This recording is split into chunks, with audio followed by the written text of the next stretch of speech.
ഏയ് താങ്കൾ പറഞ്ഞ ശരിയാണ്. പെൻഷൻ കുടിശ്ശിക, ഈ സാമ്പത്തിക ഇത്തരം വിഷയങ്ങളൊക്കെ കറക്റ്റ് ഈ പറയുന്ന കാര്യങ്ങളും തെരഞ്ഞെടുപ്പ് വരുന്ന സമയത്ത് കേരളത്തിലാണെങ്കിലും ഇന്ത്യയിലാണെങ്കിലും തെരഞ്ഞെടുപ്പ് വരുന്ന സമയത്ത് ഒരിക്കലും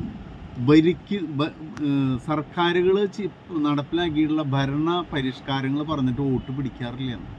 കേന്ദ്രമാണെങ്കിലും സംസ്ഥാനത്തിലാണെങ്കിലും നമ്മളെപ്പോഴും വേറെ ഏതെങ്കിലും തരത്തിലൊരു അജണ്ട ആയിരിക്കും സെറ്റ് ചെയ്യാം.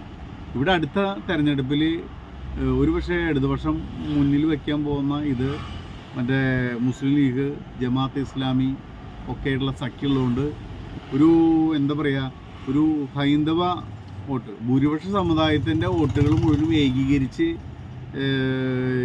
LDFിൻ്റെ പെട്ടിയിലാക്കുന്ന ഒരു തരത്തിലുള്ളൊരു സമീപനമാണ് ഒരു മാസമായിട്ട് കണ്ടിട്ടുള്ളത്.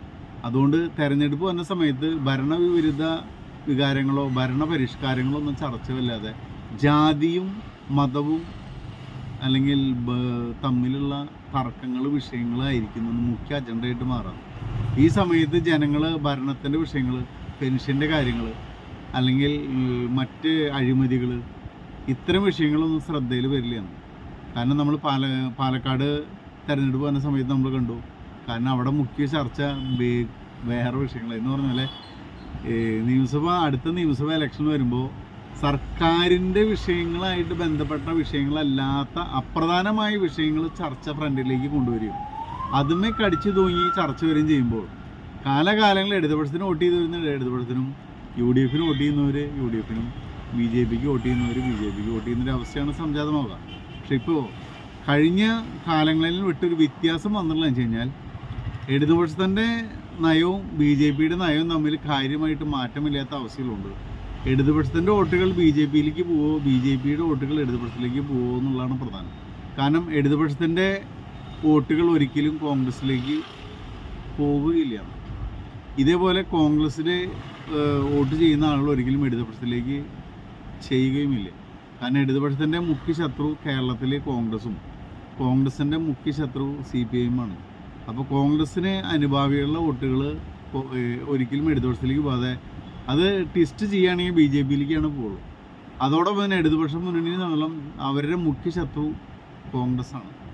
അപ്പം അവരുടെ വോട്ട് ഒരിക്കലും എവിടേക്ക് പോവില്ല, കോൺഗ്രസ്സിലേക്ക് പോവില്ല, അത് BJPയിലേക്ക് പോകുള്ളൂ. പിന്നെ ഇടതുപക്ഷത്തിന് കാലകാലങ്ങൾ ചെയ്തുകൊണ്ടിരുന്ന ആളുകളുടെ വോട്ടുകൾ ചെയ്യാതിരിക്കുക എന്നുള്ളൊരു സാധ്യത തന്നെയുള്ളത്. അത്തരം ഒരു സാഹചര്യത്തിലാണ് ഇടതുപക്ഷം പരാജയപ്പെടാനുള്ള സാധ്യതയുള്ളത്. പൊതുവേ എന്താ പറയുക, ഒരു 80 ലക്ഷം വോട്ട് ഇടതുപക്ഷത്തിന് കിട്ടാനുള്ള സാധ്യതയുണ്ട്. ഒരു 85 ലക്ഷം വോട്ട് എന്താ പറയുക UDFന് കിട്ടാനുള്ള സാധ്യതയുണ്ട്. ഒരു 35 ലക്ഷം വോട്ട് BJPക്ക് കിട്ടാനുള്ള സാധ്യതയും ഓൾറെഡി ഇപ്പോഴത്തെ അവസ്ഥയിൽ കേരള രാഷ്ട്രീയത്തിൽ ഇപ്പോഴത്തെ അവസ്ഥയിലുണ്ട്. ഇനിയിപ്പോൾ 1.5 വർഷം സമയമുണ്ടെന്ന്, പഞ്ചായത്ത് തിരഞ്ഞെടുപ്പുണ്ടെന്ന്. ഇത് കഴിയുമ്പോൾ നമ്മുടെ സാമുദായിക സംഘടനകളുണ്ട്, ഇവരുടെയൊക്കെ തീരുമാനങ്ങൾ സത്യത്തിൽ തെരഞ്ഞെടുപ്പ് വന്ന സമയത്ത് ഈ എന്താ പറയുക, സർക്കാരിനെതിരെ ജനവിരുദ്ധ വികാരമുണ്ട് എന്നെല്ലാം പറഞ്ഞിട്ട് ഈ പറയുന്ന ജനങ്ങൾ വോട്ട് ചെയ്യാൻ പോകണമെന്നില്ല. ഇത് നമ്മൾ വീടുകളിൽ ചെന്നിട്ടല്ലല്ലോ വോട്ടെടുക്കുന്നത്. ജനങ്ങൾ പോളിംഗ് ബൂത്തിൽ പോയിട്ട് വോട്ട് കുത്തണ്ടേ? ഈ സർക്കാരിനെതിരെ പറയുന്ന ആളുകൾ മുഴുവനും ഈ വോട്ട് ചെയ്യാതിരിക്കുന്ന തരത്തിലുള്ള ആളുകളാണെങ്കിൽ എന്ത് ചെയ്യാൻ പറ്റും? സർക്കാർ അവിടെ നിലനിൽക്കുന്നു. ഇടതുപക്ഷത്തിന് കാലാകാലങ്ങളിൽ ചെയ്തുകൊണ്ടിരിക്കുന്ന ആളുകളുടെ വോട്ടുകൾ ഇടതുപക്ഷത്തിൽ കാലാകാലങ്ങളിൽ ഇടതുപക്ഷത്തിന് കിട്ടിക്കൊണ്ടിരിക്കുന്ന വോട്ടുകളുടെ ഉള്ളിൽ നിന്ന് നമ്മൾ മാധ്യമ വാർത്തകൾ, സമ്മേളനത്തെ സംബന്ധിച്ച് മാധ്യമങ്ങളിൽ വരുന്ന ചർച്ചകൾ അത് നേരെയാണോ നുണയെന്ന് നമുക്കറിയില്ല. കാരണം CPMൻ്റെ വോട്ടുകൾ തൃശ്ശൂർ, കാരണം കഴിഞ്ഞ ലോക്സഭാ തെരഞ്ഞെടുപ്പിൽ തൃശ്ശൂർ കോൺഗ്രസിൻ്റെ വോട്ട് മുഴുവനും സുരേഷ് ഗോപിക്ക് മറച്ചു കൊടുത്തുകൊണ്ട് ഇവിടെ BJP ജയിച്ചു എന്നാണ് പറഞ്ഞിരുന്നത്. പക്ഷേ സംസ്ഥാന സമ്മേളനത്തിൽ പറയുന്നത് ഇടതുപക്ഷത്തിൻ്റെ വോട്ടുകളിൽ നിന്ന് BJP കണ്ടമാനം പിടിച്ചു കയറിയെന്നാണ് പറയാം. അത് മാധ്യമങ്ങളുടെ സൃഷ്ടിയാണോ എന്താണോ എന്ന് അറിയില്ല. പക്ഷേ മാധ്യമങ്ങളിൽ പറയുന്ന കാര്യം സംസ്ഥാന സമ്മേളനങ്ങളിൽ റിപ്പോർട്ട് ചെയ്ത വിഷയമാണെന്ന് നമുക്ക് ഉറപ്പില്ല. ഈ മാധ്യമങ്ങൾ പറയുന്ന കാര്യം ശരിയാണെങ്കിൽ കാലകാലങ്ങളിൽ ഇടതുപക്ഷത്തിന് കിട്ടിക്കൊണ്ടിരിക്കുന്ന വോട്ടുകളിൽ വലിയൊരു പങ്ക് ഇടതുപക്ഷത്തിൻ്റെ നയങ്ങളും BJPയുടെ നയങ്ങളും കോൺഗ്രസിൻ്റെ നയങ്ങളും തമ്മിൽ കാര്യമായിട്ട് മാറ്റമില്ലാത്തതുകൊണ്ട്. കാരണം ഇടതുപക്ഷത്തിൽ കിട്ടിക്കൊണ്ടിരിക്കുന്ന വോട്ടുകൾ BJPയിലേക്ക് ഷിഫ്റ്റ് ചെയ്യുകയാണെങ്കിൽ UDFന് പരമ്പരാഗതമായി കിട്ടിക്കൊണ്ടിരുന്ന ന്യൂനപക്ഷ വോട്ടുകളിലെ ഒരു 60%, ഭൂരിപക്ഷ സമുദായങ്ങളുടെ വോട്ടുകളിലെ ഒരു 20%. ഈ വോട്ടുകളൊക്കെ ലഭിക്കുകയാണെങ്കിൽ ഒരു 85 ലക്ഷത്തിൻ്റെ മുകളിലേക്ക് വോട്ട് കിട്ടാനുള്ള സാധ്യത UDF ഓൾറെഡി ഉണ്ട്. ഇടതുപക്ഷത്തിന് 80 ലക്ഷമാണ് നിലവിൽ കിട്ടാനുള്ള സാധ്യതയുള്ളത്. BJPക്ക് 35 ലക്ഷമാണ് സാധ്യതയുള്ളത്.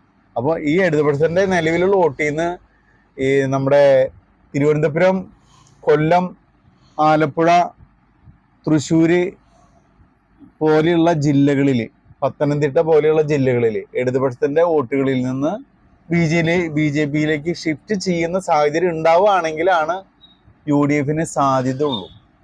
അല്ലാത്ത അവസ്ഥയിൽ ഇടതുപക്ഷത്തിൻ്റെ തുടർഭരണം തന്നെയാണ് ഇവിടെ സംഭവിക്കാനുള്ള സാധ്യത എന്നാണ് ഇപ്പം നമുക്ക് വിലയിരുത്താൻ പറ്റുള്ളൂ. ഇത് നമുക്ക് പഞ്ചായത്ത് തിരഞ്ഞെടുപ്പ് കഴിഞ്ഞതിന് ശേഷം ശരിയായിട്ട് പറയാൻ പറ്റുള്ളൂ. ഇപ്പം നമ്മൾ ഈ സമ്മേളനത്തിന് മാധ്യമ റിപ്പോർട്ടുകളുടെ അടിസ്ഥാനത്തിൽ പറയുന്നതാണ്. സമ്മേളനം 2 ദിവസം കഴിഞ്ഞാൽ അതിൻ്റെ വിശകലനങ്ങൾ വിലയിരുത്തലൊക്കെ വേറെ വരുള്ളൂ കേട്ടാ. ഇപ്പോഴത്തെ അവസ്ഥ പറയാൻ പറ്റുള്ളൂ. അത് ശരിയാവാൻ തെറ്റാവും, നമ്മുടെ ഒരു കണക്കൂട്ടലാണ്.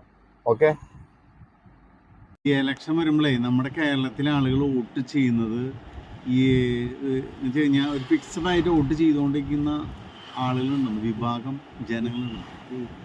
അവര് സ്ഥിരമായിട്ട് ഇടതുപക്ഷത്തിന് വോട്ട് ചെയ്യുന്ന ആളുകളാണ്. അവരിൽ കാര്യമായിട്ട് മാറ്റം വരില്ല. മനസ്സിലായി?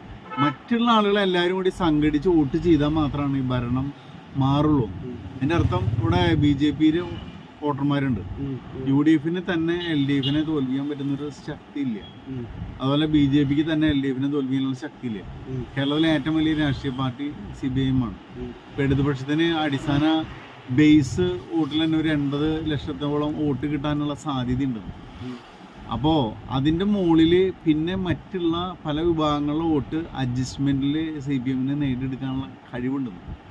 അപ്പോൾ ഈ BJPക്ക് കിട്ടിക്കൊണ്ടിരിക്കുന്ന വോട്ട്, UDFന് കിട്ടിക്കൊണ്ടിരിക്കുന്ന വോട്ടുകൾ, ഈ വോട്ടുകൾ ഒറ്റക്കെട്ടായിട്ട് ഒരു പ്രത്യേക ബിന്ദുവിലേക്ക് കേന്ദ്രീകരിക്കപ്പെട്ട് വന്നാൽ മാത്രമേ LDFനെ തോൽപ്പിക്കാൻ പറ്റുള്ളൂ. പിന്നെ ഇടതുപക്ഷത്തിന് കാലാകാലങ്ങളിലായിട്ട് ചെയ്തുകൊണ്ടിരിക്കുന്ന ആളുകളുണ്ട്. അപ്പോൾ VSൻ്റെ കാലഘട്ടത്തിൽ നയത്തിന് പകരം ഇപ്പോൾ എടുക്കുന്ന നയങ്ങളുണ്ട്. ഇപ്പോൾ ശരിക്കും പറഞ്ഞു കഴിഞ്ഞാൽ പുതിയ സംസ്ഥാന സമ്മേളനത്തിൽ എന്താ പറയുക, എടുത്തുകൊണ്ടിരിക്കുന്ന നയങ്ങൾ അത് മാധ്യമങ്ങളിൽ വരുന്ന വിഷയമാണ് കേട്ടോ. കാരണം നമുക്ക് അതിൻ്റെ ഉള്ളിൽ നടക്കുന്ന കാര്യം എന്താണെന്ന് പുറത്തുള്ളവർക്ക് അറിയില്ല. പുറത്തേക്ക് വിടുന്ന കാര്യങ്ങൾ നേരാണോ എന്ന് നമുക്ക് ഉറപ്പില്ല. ആകെ എല്ലാ മേഖലയിലും സ്വകാര്യവൽക്കരണം, നയമാറ്റം എന്നുള്ള വിഷയങ്ങളാണ് വരുന്നത്. ഇങ്ങനെ വരുമ്പോൾ സ്വാഭാവികമായിട്ട് ഇടതുപക്ഷത്തിൻ്റെ ഫിക്സഡ് ആയിട്ട് കാലാകാലങ്ങളിലുള്ള ഇടതുപക്ഷത്തിൻ്റെ ഒരു നയവുമായി ബന്ധപ്പെട്ട് ഇടതുപക്ഷത്തിന് വോട്ട് ചെയ്യുന്ന കുറേ ആളുകളുണ്ട്. ആ ആളുകളുടെ മനസ്സ് ഇടതുപക്ഷത്തിന് എതിരെ ചിന്തിച്ച് അവർ വോട്ട് ചെയ്യാതിരിക്കുന്ന ഒരു സാഹചര്യം ഉണ്ടെങ്കിലാണ് ഇടതുപക്ഷത്തിന് തോൽവി സംഭവിക്കാനുള്ള സാധ്യതയുള്ളൂ.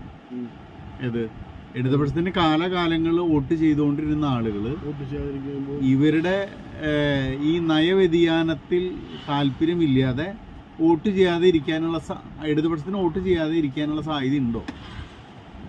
അങ്ങനെ ഉണ്ടോ? വോട്ട് ചെയ്യാൻ സാധ്യതയില്ല. അല്ല, അവർക്ക് വോട്ട് ചെയ്തിരുന്ന ആളുകൾ ഇടതുപക്ഷത്തിന് കാലകാലങ്ങൾ വോട്ട് ചെയ്തിരുന്ന അണികൾ ഈ നയമാറ്റം ഈ സംസ്ഥാന സമ്മേളനത്തിൽ വരുന്ന പുതിയ നയമുണ്ടല്ലോ, സ്വകാര്യവൽക്കരണം വിഷയത്തിൽ, മുതലാളിത്ത നിലപാടുകൾ എന്നൊക്കെയുള്ള വിഷയങ്ങൾ, ആ വിഷയത്തിൽ അവരുടെ വോട്ട് കാലാകാലം ചെയ്തുകൊണ്ടിരുന്ന വോട്ടുകളിൽ ചെയ്യാതിരുന്നെങ്കിൽ മാത്രമേ ഇടതുപക്ഷത്തിന് തോൽവി സംഭവിക്കാനുള്ള സാധ്യത ഉള്ളൂ. അല്ലാത്ത അവസ്ഥയിൽ ഒരു സാധ്യതയില്ല. പിന്നെ ഈ എൻ്റെ അഭിപ്രായത്തിൽ ഇടതുപക്ഷത്തിന് ഒരു ഭീഷണിയായിട്ട് ഞാൻ കാണുന്നത് വെച്ചിട്ടുണ്ടെങ്കിൽ, ഇപ്പോൾ BJP എടുക്കുന്ന നയം, കോൺഗ്രസ് എടുക്കുന്ന നയം, ഒരു 20 കൊല്ലം മുന്നേ കോൺഗ്രസ് പറഞ്ഞ കാര്യങ്ങൾ, അല്ലെങ്കിൽ BJP ഇപ്പോൾ പറഞ്ഞുകൊണ്ടിരിക്കുന്ന കാര്യങ്ങൾ, അതേ കാര്യങ്ങൾ തന്നെയാണ് ഇപ്പോൾ ഇടതുപക്ഷം ആവർത്തിച്ചുകൊണ്ടിരിക്കുന്നത്. അപ്പോൾ ഇടതുപക്ഷത്തിൻ്റെ ആണെങ്കിലും BJPയുടെ ആണെങ്കിലും കോൺഗ്രസിൻ്റെ ആണെങ്കിലും നയത്തിൽ കാര്യമായിട്ട് മാറ്റില്ല.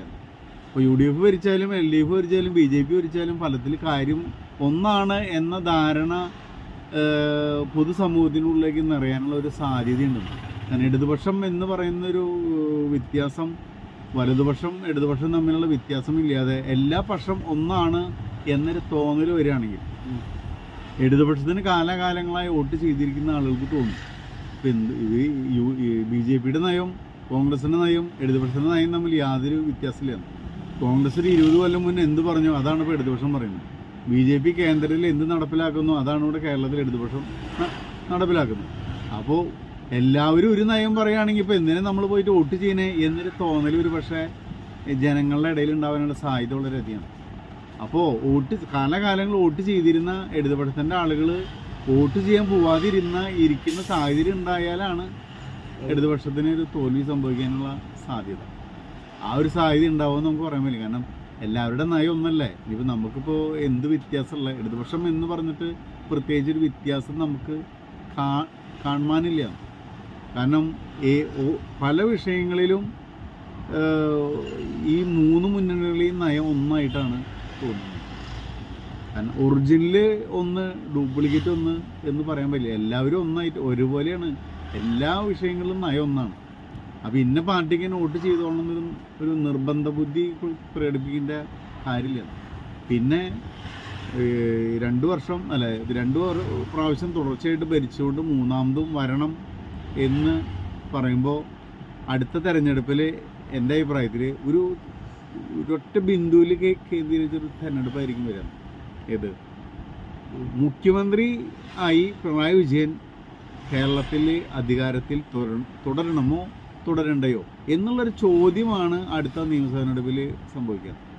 കാരണം ഇടതുപക്ഷം ഭരിക്കണോ വലതുപക്ഷം ഭരിക്കണോ, അല്ലെങ്കിൽ UDF ഭരിക്കണോ LDF ഭരിക്കണോ അല്ലെങ്കിൽ BJP ഭരിക്കണോ എന്നുള്ള വിഷയങ്ങൾ വരിയിട്ട് മുഖ്യമന്ത്രിയായി പിണറായി വിജയൻ വീണ്ടും അധികാരത്തിൽ കേരളത്തിൽ തുടരണമോ എന്നുള്ളൊരു ചോദ്യമാണ് കേരളത്തിന് മുന്നിലുള്ളത്. ആ ചോദ്യത്തിന് ഉത്തരമാണ് ജനം നൽകേണ്ടത്. മനസ്സിലായില്ലേ? അപ്പോൾ അല്ലാതെ മറ്റു വിഷയങ്ങളോട് ഇല്ല. നയപരമായിട്ടോ വേറെ ഏതെങ്കിലും തരത്തിലൊരു തർക്കങ്ങളോ വിഷയങ്ങളോ തമ്മിൽ ഇല്ല എന്നാണ് എൻ്റെ അഭിപ്രായം.